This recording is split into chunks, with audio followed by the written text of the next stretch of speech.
Hello, and thank you all so much for coming back. Today we're actually going to be talking about Hazbin Hotel, and I want to talk about Hazbin Hotel in the greater, grander, broader spectrum of it. But before that, really quick, thank you so much for showing up. Thank you so much for your subscriptions. Thank you to the patrons. And please like, share, and subscribe because something, blah, blah, blah, YouTube algorithm. I know I couldn't do any of this without you guys. So the reason why I want to talk about Hazbin Hotel is for two reasons. One, because there's been a lot of hype about it coming back. And number two, thanks to that hype, the redesigns have been out. And I just want to talk about something kind of in the greater, broader spectrum of, well, the storytelling in it. First of all, Vivzie Pop is a wonderful storyteller. I have absolutely nothing against her. However, I do want to bring this up as somebody who was raised in a religious household. Charlie's idea of redeeming demons and getting them sent to heaven to control the overpopulation in hell is a novel idea. Falls apart really quick though, because according to, the Bible, that's not how this works. If you're in hell, you're down there for reasons. Reasons, honestly, don't make sense if you're following the rules of the Bible, but reasons nonetheless. So with those reasons being in place, the Bible clearly states that the only way to get out of hell is to serve your time in hell, and your time is up when the rapture happens. That's when you get out. And I don't mean the rapture happens, people go to heaven, ta-da, it's all over. I mean the rapture happens as in people get sent to heaven, people are left on earth, all the bullshit of the rapture, the demons, the fight between the Antichrist and all that other stuff happens, then it's over, then you're out of hell. So think of it like the rapture happens and in about 10 to 20 years, you're finally out.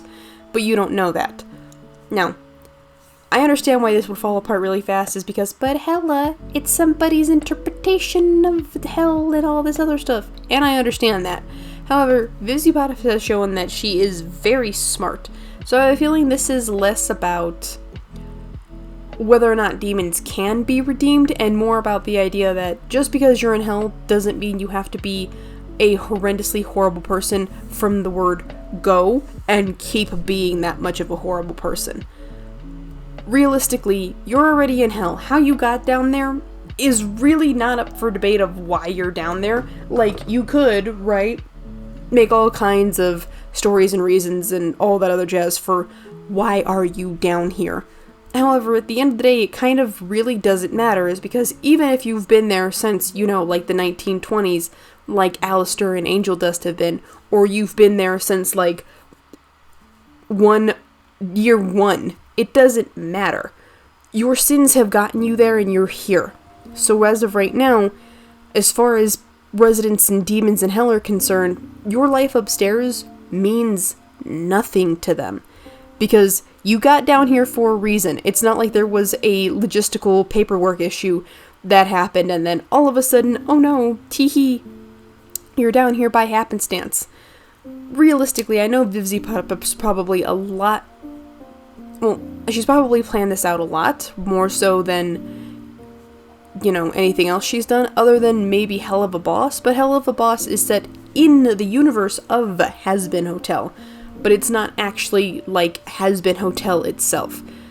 So I can appreciate that. Also, considering the fact that she technically sold Hazbin Hotel to get Spindlehorse and all that other stuff, supposedly, right? Don't quote me on that, but supposedly she sold Hazbin Hotel to a studio to actually, get it as a for real series, which is why all of the images have been popping up lately of all the redos of characters, which I can appreciate. Some of them haven't changed too drastically, but what ones have changed, I can appreciate what she did change on them.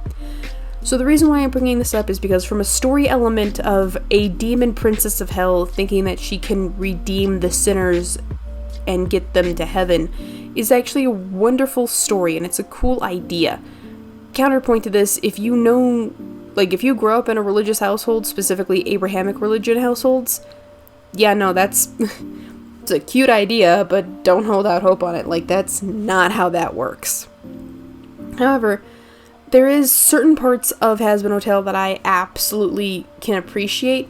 I know a lot of people when it first came out were like, oh, the sound design, too much stuff, it's like somebody figured out how to swear and all this other jazz, and I'm like, hey guys, the fact that Vivzie Pop was hyping up her project so much and then actually made it a real thing is newsworthy, and that can't be discounted.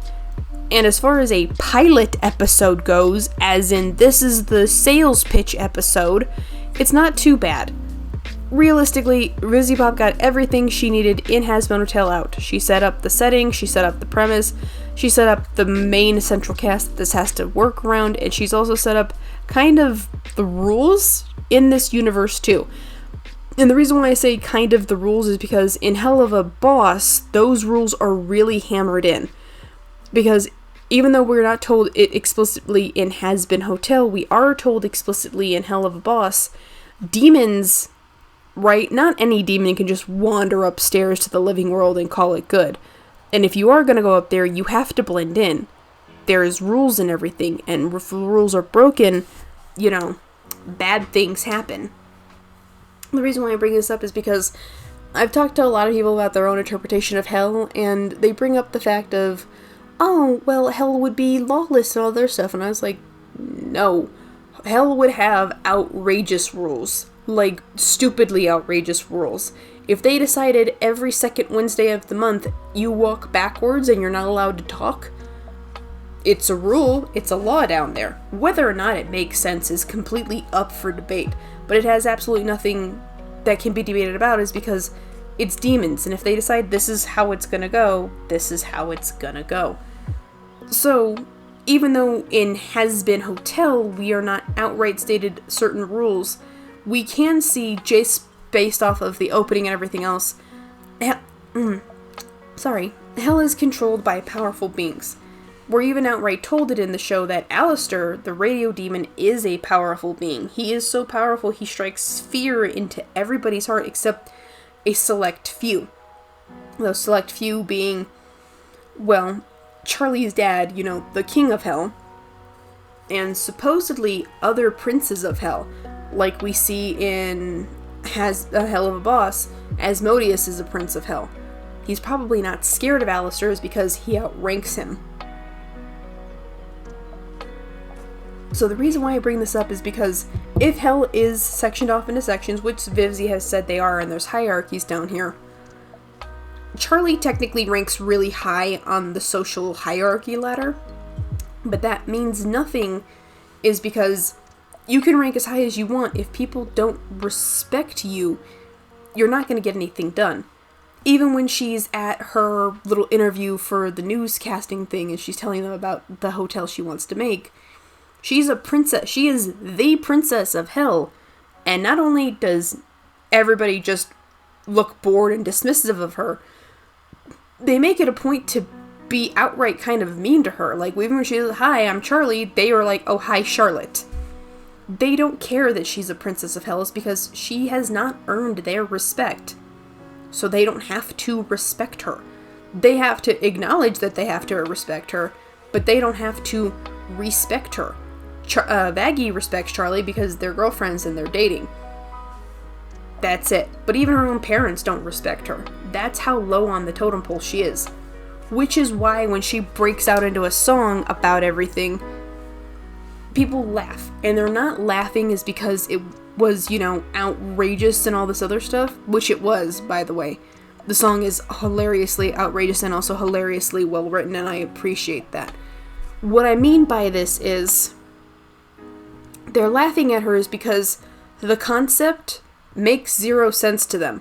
I'm in hell. Why in the world would I decide now, at the final, like, toll of the bell, this is where I am going to decide to be a good person? I wouldn't. Which is where Charlie's battle actually starts. It's not her song and trying to get sponsors and everything. It's the fact that she has to try and pitch to people who got here all on their own, from the living world to dying, to be good people. And we've seen, like I said before, where Helluva Boss shows you sometimes good people, that one bad day they have is an instant ticket downstairs. which is a nice way of paying homage to the fact that the rules in the Bible are, in all honesty, wacky and wild, and like sometimes it makes you go, wait, I have so many follow-up questions. But it doesn't matter, those are the rules, and that's the end of the conversation. So I can imagine that if heaven has outrageous rules, hell must also have outrageous rules. So Charlie's little rapid-fire song of all the sinners down in hell doesn't really strike you as, like, that makes zero sense. Why would she list all these people off? They sound like just regular fuck-offs. They are just regular fuck-offs.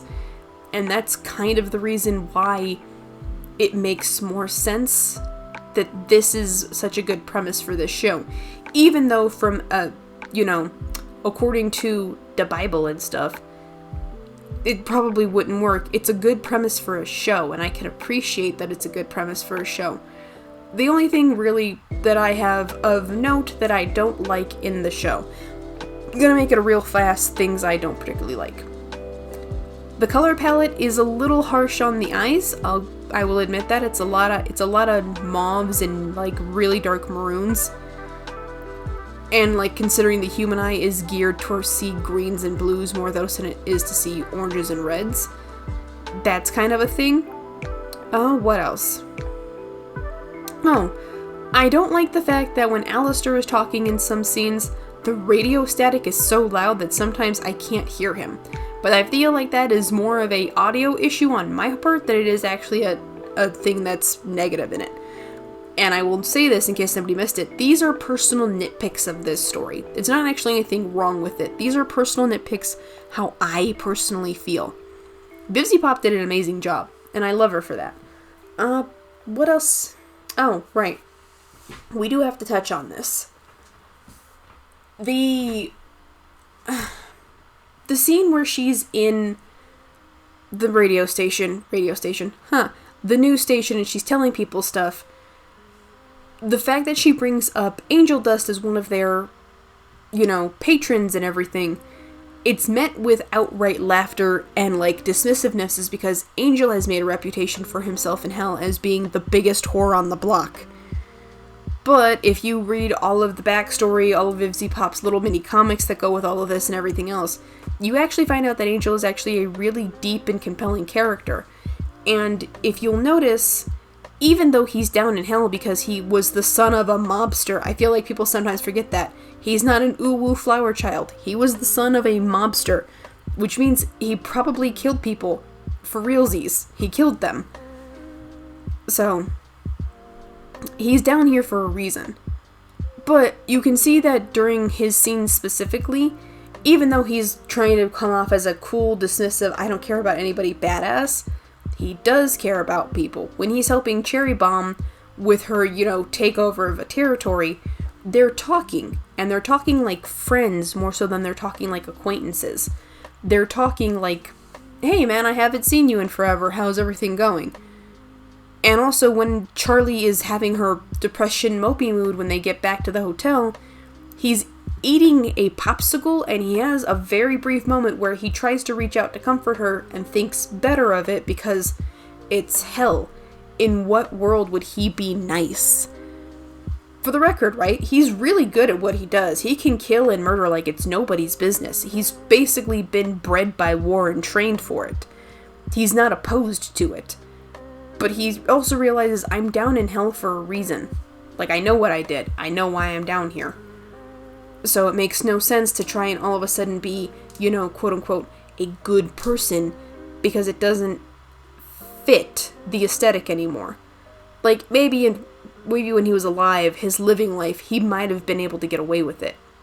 Down here, though, the precedent seems to be, if you're down here forever, and you better get real good at being an asshole, or people are going to eat you alive. Not that it matters, considering he is indebted to Valentino, who is a pimp who abuses the hell out of him. So, overall, I really do like the story. I like the premise, I like the idea. I love the fact that this is a premise that, from the word go, Charlie is, according to yield the Bible rules, is going to fail at. But at the same time, considering this is artistic license that this falls under, VivziePop can make it to where it's really hard. Like, it's incredibly hard to get redeemed down here, but it's still kind of possible. And this is the part where I get to flex on something. Oh man. Even if the people, right, the sinners who came down here are still allowed to get a free pass and redemption, Charlie wouldn't. The demons born in hell wouldn't. Because there is one thing that is uniquely human to... Well, it's uniquely human, and only humans have it. According to ye olde Bible text, humans have a soul. Not even animals have souls. By definition, that's the reason why the angels started fighting each other in the first place, was because not even they have souls. So if demons are fallen angels, that means they also still don't have souls. So even if Charlie is able to redeem every sinner that walks downstairs forever and ever, amen, no demon can ever be redeemed because there is no soul that is worthy of redemption in them. That's the even more interesting part about this. You need a soul to be forgiven. You need a soul to be redeemed. So even if VivziePops makes it to where her citizens of hell, the sinners who come from the land of the living down here, can be redeemed through a lot of hard work. Awesome, that's a cool story. But Charlie's dream should also come at the cost of, you can make anybody in the world redeemed, but no demon, no matter how good they try to be, will ever be allowed to go upstairs, because they've lost that privilege.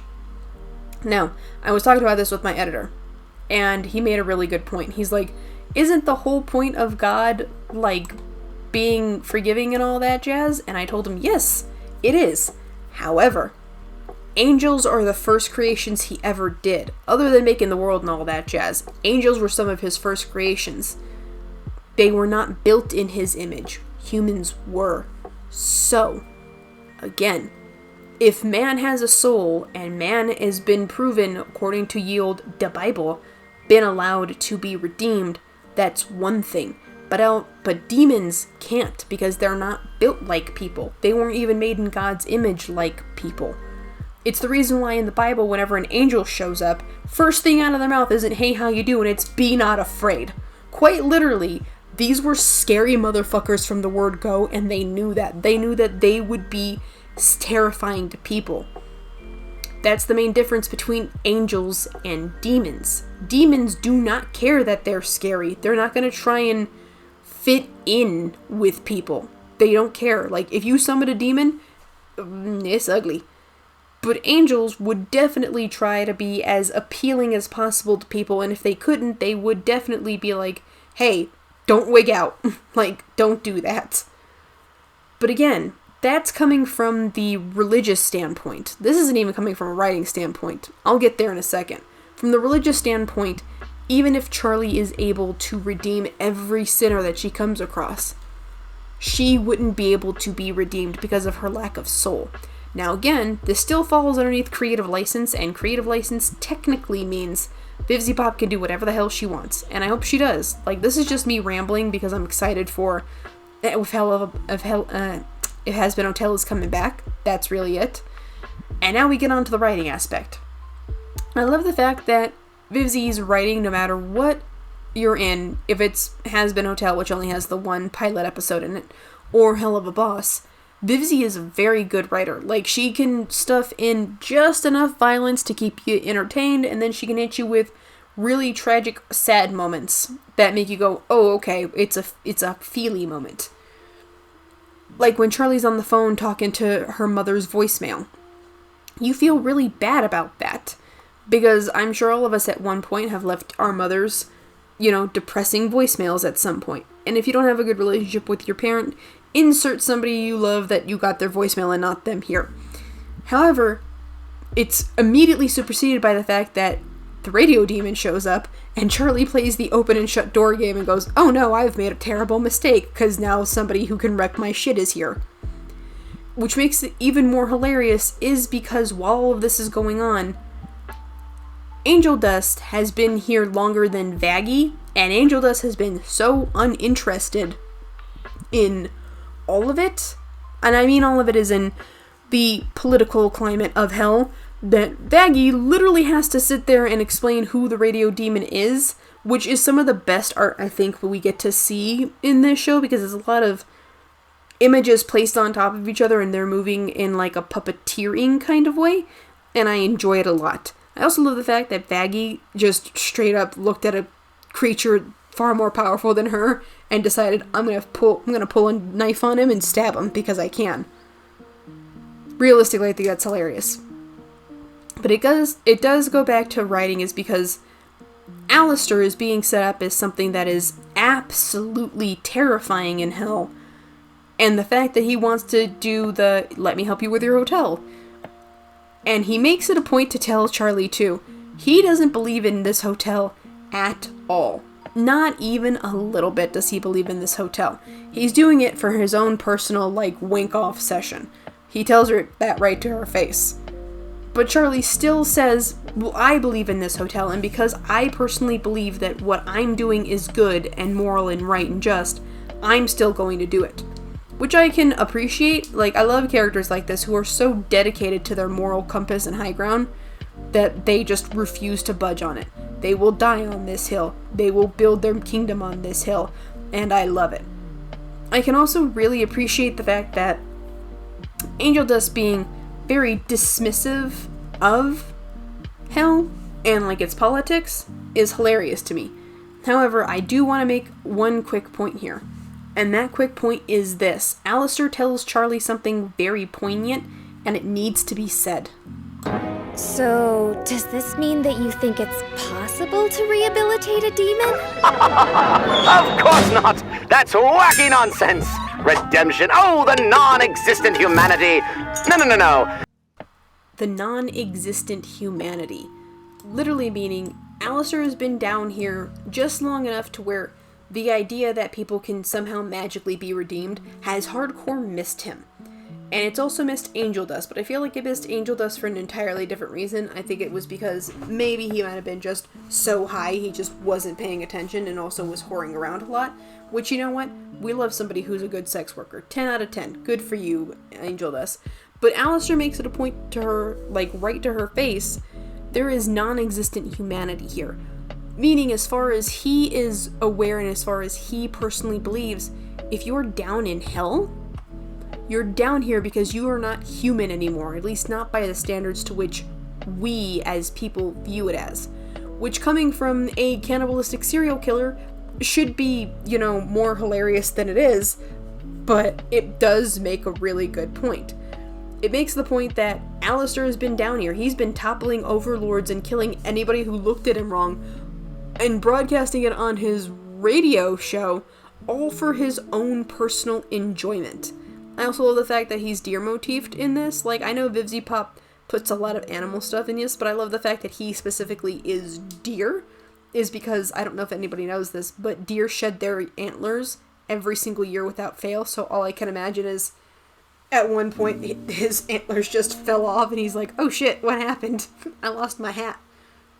But, right, basically, he came down to hell with the intent, plan of murdering everybody and anything that stood in his way, and he kept to that promise, which is a good way to set up the fact that, no, Alistair is very well spoken, Alistair is very polite, Alistair can sing a jaunty little tune. Alistair is a murderer. He's a serial killer. He's a cannibalistic serial killer at that. It is actually to the point that when Vaggie sits there and tells Charlie, we can't make a deal with him, he's crazy, Charlie still wants to give Alistair the benefit of the doubt, showing that Charlie's character in this is very geared toward letting people grow at their own pace. And that's a wonderful way to view things, and I personally love that about her. What else? I feel like I'm forgetting something. Oh, right. Thank you all for showing up, and I hope you have an amazing rest of your day. Bye!